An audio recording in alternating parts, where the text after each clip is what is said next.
أعوذ بالله من الشيطان الرجيم بسم الله الرحمن الرحيم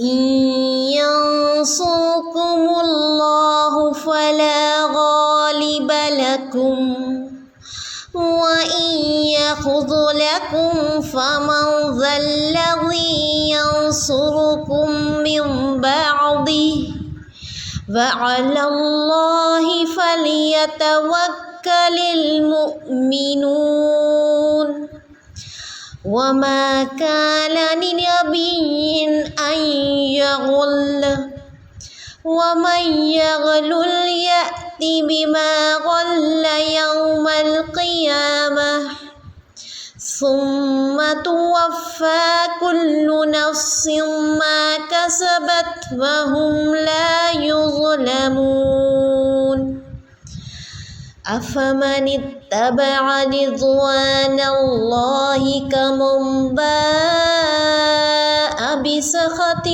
من الله ومأواه جهنم وبئس المصير هم درجات عند الله والله بصير بما يعملون لقد من الله على المؤمنين إذ بعث فيهم رسولا من أنفسهم يتلو عليهم آياته ويزكيهم ويعلمهم الكتاب والحكمة وإن كانوا من قبل لفي ضلال مبين۔ ترجمہ: اگر اللہ تعالیٰ تمہاری مدد کرے تو تم پر کوئی غالب نہیں آ سکتا، اور اگر وہ تمہیں چھوڑ دے تو اس کے بعد کون ہے جو تمہاری مدد کرے؟ ایمان والوں کو خدا ہی پر بھروسہ رکھنا چاہیے۔ ناممکن ہے کہ نبی سے خیانت ہو جائے۔ ہر خیانت کرنے والا خیانت کو لیے ہوئے قیامت کے دن حاضر ہوگا، پھر ہر شخص اپنے اعمال کا پورا بدلہ دیا جائے گا اور وہ ظلم نہ کیے جائیں گے۔ کیا پس وہ شخص جو خدا کی خوشنودی کے در پہ ہے اس شخص کے جیسا ہے جو خدا کی ناراضگی لے کر لوٹتا ہے اور جس کی جگہ جہنم ہے جو بدترین جگہ ہے؟ خدا کے پاس یہ بڑے مرتبوں پر ہیں، ان کے تمام اعمال پر خدا بخوبی دیکھ رہا ہے۔ بے شک مسلمانوں پر خدا کا بڑا احسان ہے کہ ان میں ہی سے ایک رسول ان میں بھیجا جو انہیں اس کی آیتیں پڑھ کر سناتا ہے اور انہیں پاک کرتا ہے اور انہیں کتاب اور حکمت سکھاتا ہے۔ یقیناً یہ سب اس سے پہلے کھلی گمراہی میں تھے۔ دیکھیے آیت نمبر 160 سے آج آپ دیکھ رہی ہیں ترجمہ، اور اب تفسیر ابن کثیر سے آپ سنیں گی۔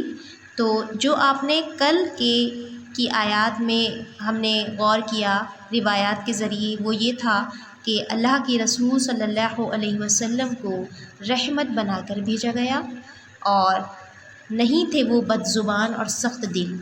اللہ تعالیٰ فرماتے ہیں اگر وہ بد زبان یا سخت دل ہوتے تو یہ سب تیرے پاس سے بھاگ کھڑے ہوتے۔ تو یہاں سے ہمیں کئی سارے سیکھنے کے پہلو اور سیکھنے کے پوائنٹس ملتے ہیں کہ جو اللہ کے رسول صلی اللہ علیہ وسلم کا اخلاق تھا اس کو ہمیں اپنے اندر جائزہ لینا چاہیے، ہمیں اس مقام کو فالو کرنا چاہیے کہ جس مقام اور جس اخلاق کے درجے پر اللہ کے رسول صلی اللہ علیہ وسلم تھے اسی اخلاق سے ہمیں کام لینا چاہیے، یہی ہمارا کردار ہونا چاہیے۔ اس کے بعد کہا گیا تھا فاعف عنہم واستغفر لہم، آپ ان کے لیے استغفار کریے، اور وشاور لہم فی الامر، ان سے مشورہ کیا کر جب تیرا پختہ ارادہ ہو جائے۔ فَإِذَا عَزَمْتَ فَتَوَكَّلْ عَلَى اللَّهِ، جہاں یہاں تک جو ترجمہ ہے وَشَاوِرْهُمْ فِي الْأَمْرِ، ان سے مشورہ کیا کر معاملے میں، کسی بھی کام میں۔ فَإِذَا عَزَمْتَ فَتَوَكَّلْ عَلَى اللَّهِ، پھر جب پختہ ارادہ ہو جائے تو توکل کر اللہ پر۔ ان اللہ یحب المتوکلین، بے شک اللہ تعالیٰ محبت رکھتا ہے توکل کرنے والوں سے۔ تو میں نے آپ کو یہ ریویژن کرایا ہے پچھلی آیت کا، تاکہ آپ کے اور میرے ذہن میں وہ سارا جو ہے بریف میں ایک ریکیپ آ جائے کہ جہاں سے ہمیں اب لنک کرنا ہے، اب ہمیں کنیکٹ ہونا ہے آیات پر۔ تو اس کا مطلب یہ ہوا کہ اللہ کے رسول صلی اللہ علیہ وسلم جب مشورہ کیا کرتے تھے تو ہمارے لیے یہ مشورہ کتنا ضروری ہے اور کتنا بڑی سنت ہے، اور ہمیں اس کو فالو کرنا ہے، کیونکہ ہم دین کے بارے میں جانتے نہیں اور دین کے بارے میں گہرائی سے علم نہیں رکھتے۔ تو جب تک ہم گہرائی سے علم نہیں رکھتے تو ہمیں ہدایت بھی کیسے نصیب ہوگی؟ تو اللہ تعالیٰ ہم سب کے دل کی آنکھیں اور ہم سب کے دل کے کان بھی کھول دے ہماری ان آنکھوں اور ان کانوں کے ساتھ، اور ہمیں وہ جو ہے راستہ دکھا دے، ایسا راستہ کہ جس پر ہم پورے توکل کے ساتھ آگے بڑھتے چلے جائیں، استقامت کے ساتھ، جسے استقامت کہتے ہیں۔ چلیے اب آپ آگے دیکھیے، کل جو روایات تھیں ان میں یہ بتایا گیا کہ آپ صلی اللہ علیہ وسلم مختلف مواقع میں نے بتائے تھے جس میں آپ صلی اللہ علیہ وسلم نے مشورہ لیا تھا، ٹھیک ہے، کل یہ ڈیٹیل پڑھی تھی۔ چلیے آگے دیکھیے، حضور صلی اللہ علیہ وسلم سے سوال ہوتا ہے کہ غرم کے معنی کیا ہیں؟ غرم، غین را میم۔ تو آپ نے فرمایا صلی اللہ علیہ وسلم عقل مند لوگوں سے مشورہ ہو جائے پھر ان کی مان لینا۔ ابن مرویہ کی روایت ہے، مردویہ لکھا ہے یا مرویہ ہے، مردویہ لگ رہا ہے مجھے، چلیے خیر۔ ابن ماجہ میں آپ کا یہ فرمان بھی مروی ہے کہ جس سے مشورہ کیا جائے وہ امین ہے۔ امین کسے کہتے ہیں؟ امانت دار، یعنی کہ جس پہ ٹرسٹ کیا جا سکے۔ ابو داؤد، ترمذی، نسائی وغیرہ میں بھی یہ روایت ہے۔ امام ترمذی رحمۃ اللہ علیہ اسے حسن کہتے ہیں۔ حسن کسے کہتے ہیں؟ جو حدیث کیسی ہوتی ہے؟ بہت مشہور ہوتی ہے اور بہت بڑے مطلب اچھے درجے کی ہوتی ہے۔ اور روایت میں ہے کہ جب تم میں سے کوئی اپنے بھائی سے مشورہ لے تو اسے چاہیے بھلی بات کا مشورہ دے۔ ابن ماجہ۔ پھر فرمایا جب تم کسی کام کا مشورہ کر چکو پھر اس کے کرنے کا پختہ ارادہ ہو جائے تو اب خدا پر بھروسہ کرو، اللہ تعالیٰ بھروسہ کرنے والوں کو دوست رکھتا ہے۔ محبت کیا رکھتا ہے؟ مطلب دوست رکھتا ہے۔ چلیے تو یہاں سے ہمیں ایک جو بہت بڑا سبق ملتا ہے وہ کیا ہے؟ وہ یہ ہے کہ مشورہ کرنا بھی سنت کا ایسا طریقہ ہے کہ جو اگر ہم نہ کریں تو ہم سنت ادا نہیں کر رہے ہیں۔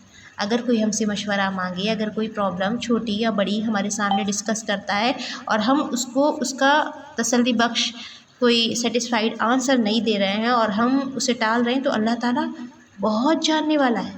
ہم اسمارٹ بننے کی، میں نے بتایا تھا نا، کوشش کرتے ہیں اتنی زیادہ کہ جیسے لوگوں کو ہم بیوقوف بنا جاتے ہیں اور ہم مزے سے نکل جاتے ہیں، اسی طرح ہم سوچ رہے ہیں کہ اللہ تعالیٰ کے احکام کی پابندی کرنے میں بھی ہم اسی طرح سے اعراض کا رویہ، اگنور کرنے کا رویہ جاری رکھیں گے تو شاید اللہ تعالیٰ کی پکڑ سے بچ جائیں گے۔ نہیں، اللہ تعالیٰ ہمارے دلوں کے راز جانتا ہے، ٹھیک ہے۔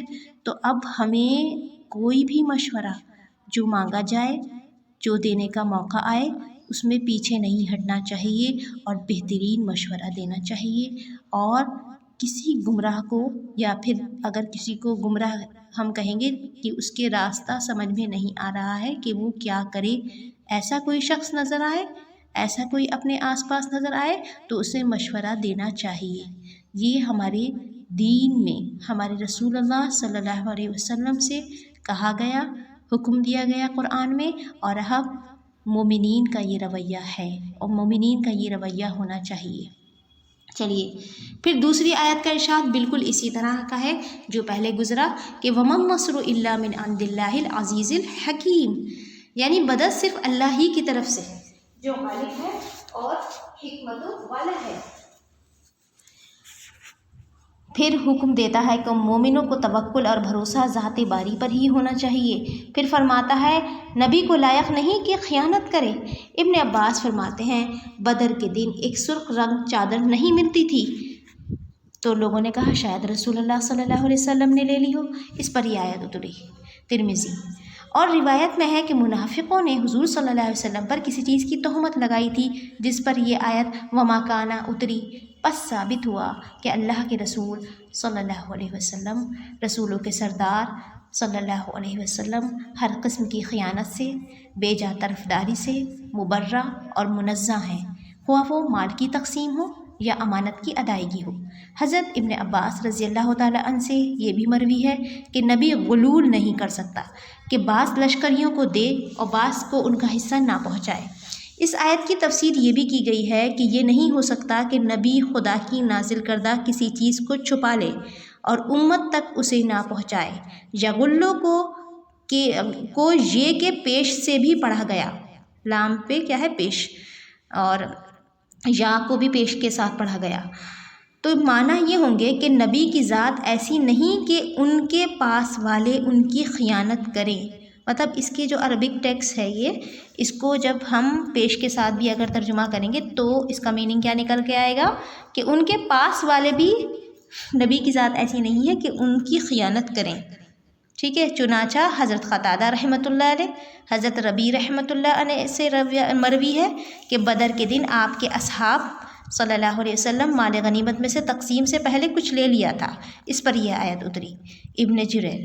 پھر خائن لوگوں کو، خائن کسے کہتے ہیں؟ جو خیانت کرتے ہیں، فراڈی، خائن لوگوں کو ڈرایا جاتا ہے اور سخت عذابوں کی خبر دی جاتی ہے۔ حدیثوں میں بھی اس کی بابت بہت کچھ سخت وعید ہے۔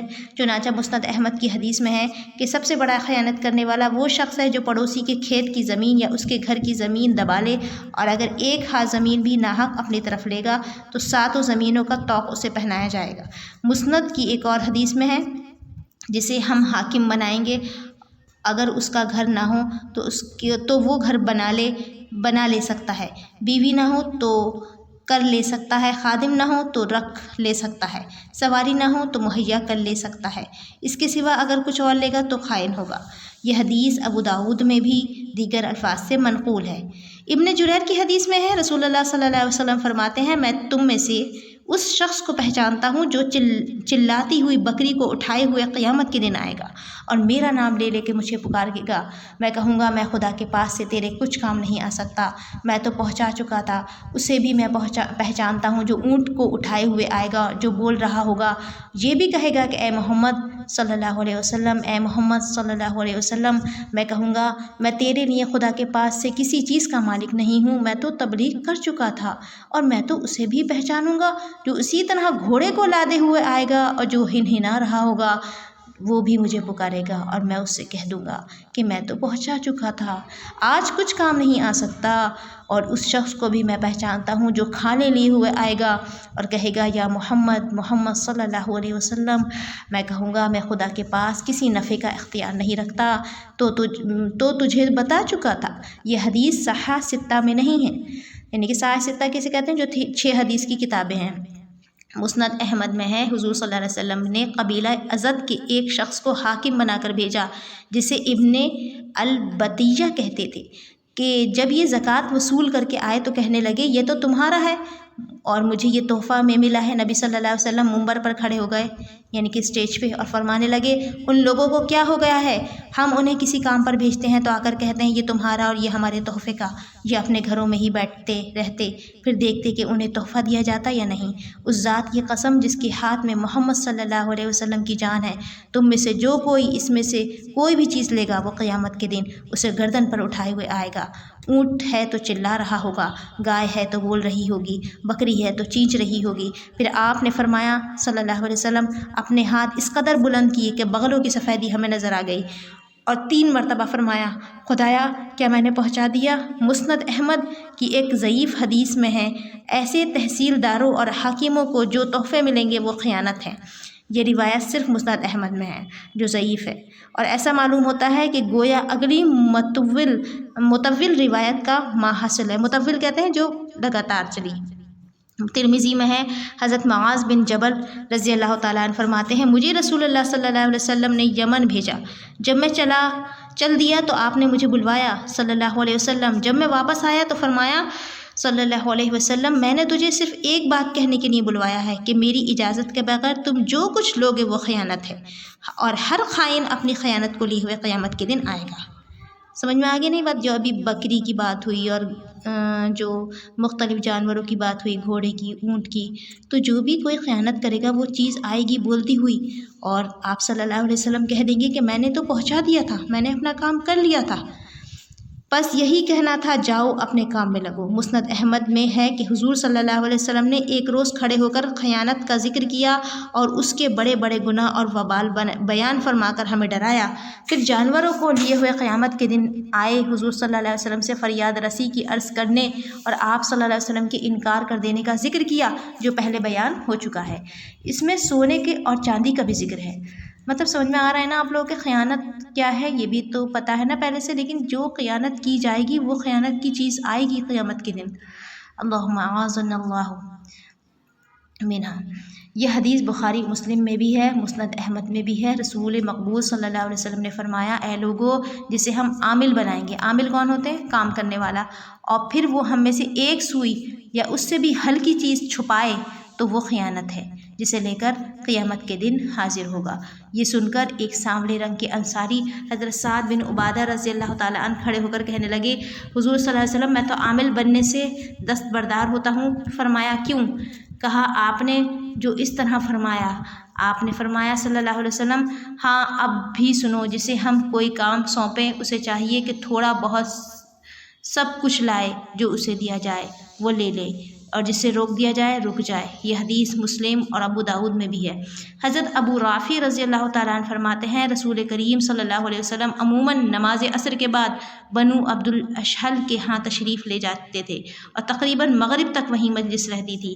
ایک دن مغرب کے وقت وہاں سے واپس چلے، وقت تنگ تھا، تیز تیز چل رہے تھے، بقی میں آ کر فرمانے لگے، تف ہے تجھے، تف ہے تجھے۔ میں سمجھا آپ مجھے فرما رہے ہیں، چنانچہ میں اپنے کپڑے ٹھیک ٹھاک کرنے لگا اور پیچھے رہ گیا۔ آپ نے فرمایا صلی اللہ علیہ وسلم، کیا بات ہے؟ میں نے کہا، حضور صلی اللہ علیہ وسلم، آپ کے اس فرمان کی وجہ سے میں رک گیا۔ آپ نے فرمایا صلی اللہ علیہ وسلم، میں تجھے نہیں بلکہ یہ خبر فلاں شخص کی ہے، اسے میں نے فلاں قبیلے کی طرف عامل بنا کر بھیجا۔ عامل کسے کہتے ہیں؟ رسپانسبلٹی ٹیکر، یعنی کہ جس کو کام دیا جائے۔ سمجھ میں آ گیا؟ آگے نا بات، یعنی کہ جس کو جو پوسٹ دی جائے وہ پوسٹ والا، وہ کام کرنے والا، عامل بنا کر بھیجا۔ اس نے ایک چادر لے لی، وہ چادر اب آگ بن کر اس کے اوپر بھڑک رہی ہے۔ اللہم اعاذنا اللہ منہا، کہ اللہ تعالیٰ ہم سب کو معاف فرمائے، اور ہم سے اگر کہیں کوئی غلطی ہو گئی ہو، کہ ہم لوگ جان کر کوئی خیانت نہیں کرتے لیکن مطلب ہلکے میں لے لیتے ہیں ساری چیزوں کو، کہ کہیں سے بھی کوئی چیز اٹھائی اور لے لی، مطلب بہت چھوٹی چھوٹی چیزیں ہوتی ہیں جس کو کوئی دوسرا بھی شاید ویلیو نہیں دیتا، لیکن چاہے اسکولس کی بات ہو، کالجز کی ہو، یونیورسٹیز کی ہو، جو پبلک پلیسز ہوتے ہیں جس پر پبلک کا حق ہوتا ہے، پبلک رائٹس ہوتے ہیں اس پہ، اور ہم کیا ہوتے ہیں، یہ سوچتے ہوتے ہیں کہ اس کو کوئی یوز نہیں کر رہا، یا پھر کوئی بھی مشینری ہے، کوئی بھی ہے سسٹم ہے، تو اس پورے سسٹم میں سے جو ہم لینا چاہیے اس سے زیادہ نہ لیں، چاہیں کہ ہمیں فری دے دیا جائے، مطلب فری کا مطلب فری چھوڑ دیا جائے جب تک کہ ہم پوچھ نہ لیں۔ تو خیر، آج ہمیں یہ بات بہت اچھی طرح سمجھ میں آ رہی ہے کہ خیانت کا بدلہ کیا ہے، اور اللہ تعالیٰ ہم سب کی اس جزا سے حفاظت فرمائے، اور اگر ہم سے کہیں کوئی بھول چوک یا خیانت ہو گئی ہو تو ہمیں معاف فرما دے ابھی اور اسی وقت، اور اللہ تعالیٰ ہمیں پاک کر دے۔ چلیے، حضرت عبادہ بن صامت رضی اللہ تعالیٰ عنہ فرماتے ہیں، رسول اللہ صلی اللہ علیہ وسلم مال غنیمت کے اونٹ کی پیٹھ کے چند بال لیتے، پھر فرماتے، میرا بھی اس میں وہی حق ہے جو تم میں سے کسی ایک کا۔ خیانت سے بچو، خیانت کرنے والی کی رسوائی قیامت کے دن ہوگی۔ سوئی دھاگے تک پہنچا دو، اس سے بھی حقیر چیز بھی خدا کی راہ میں۔ نزدیک والوں اور دور والوں سے جہاد کرو، وطن میں بھی اور سفر میں بھی۔ جہاد جنت کے دروازوں میں سے ایک دروازہ ہے۔ جہاد کی وجہ سے اللہ تعالیٰ مشکلات اور رنج و غم سے نجات دیتا ہے۔ خدا کی حدیں نزدیک اور دور والوں میں جاری کرو، خدا کی حدیں نزدیک اور دور والوں میں جاری کرو۔ یہ بات سمجھ میں آ گئی؟ حدیں کیا ہوتی ہیں؟ حدیں، لمیٹیشنز، سمجھ میں آ گئی بات؟ باؤنڈریز کیا ہوتی ہیں؟ باؤنڈریز یعنی کہ جو ہمیں اللہ تعالیٰ کی طرف سے رائٹس ملے ہیں، ٹھیک ہے، جو رسپانسبلٹیز ملی ہیں، جو ہمیں اللہ کے قانون ہیں، لاز ہیں، ان سب کو جو ہم جانتے ہیں، نزدیک ہوں یا دور والے، سب میں پہنچا دیں۔ یہ بات ہے۔ چلیے آگے سنیے کیا لکھا ہوا ہے۔ خدا کے بارے میں کسی ملامت کرنے والے کی ملامت تمہیں نہ روکے۔ ملامت کہتے ہیں کسی کو شرمندہ کرنا اور دلانا، شرمندگی کے شاید وہ اس کام سے رک جائے، کہ جیسے کوئی نیک کام کے لیے مان لیجیے کھڑا ہوتا ہے اور دوسرا اسے ہی کہے کہ تم ایسا اور ویسا کر رہی ہو، ہائے تم تو ایسی تھیں، یعنی کہ تاکہ وہ رک جائے، مذاق بنانا یا پھر اس کو ڈی موٹیویٹ کرنا، ٹھیک ہے، اس کا دل چھوٹا کرنا، اور یا پھر اس سے لڑنا، یا پھر اس کے لیے ایک بیریئر، ایک